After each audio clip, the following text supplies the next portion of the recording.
فرض غسل کا طریقہ۔ غسل فرض ہو جائے تو صرف جسم پر پانی بہانے سے پاکیزگی حاصل نہیں ہوتی، بلکہ شریعت کے مطابق غسل کرنے سے ہی حاصل ہوتی ہے۔ نبی کریم صلی اللہ علیہ وسلم جب بھی فرض غسل فرمانے لگتے تو پہلے اپنے دونوں ہاتھ دھو لیتے، پھر بائیں ہاتھ سے زیر ناف جگہ اچھی طرح دھوتے، پھر بائیں ہاتھ کو زمین پر رگڑ کر پانی سے دھو لیتے اور دوبارہ شرمگاہ کو ہاتھ نہیں لگاتے تھے۔ پھر آپ صلی اللہ علیہ وسلم وضو کا آغاز کرتے، دونوں ہاتھ دھوتے، کلی کرتے، ناک میں پانی چڑھا کر صاف کرتے، چہرہ دھوتے، دونوں ہاتھ کونیوں سمیت دھو لیتے،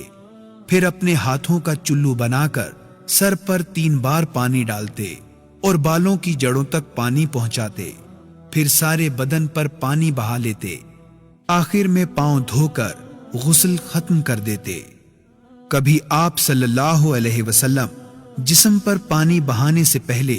وضو کرتے ہوئے اسے مکمل کر لیتے تھے۔ مکمل وضو کے بعد اپنے ہاتھوں کا چلو بنا کر سر پر 3 بار پانی ڈالتے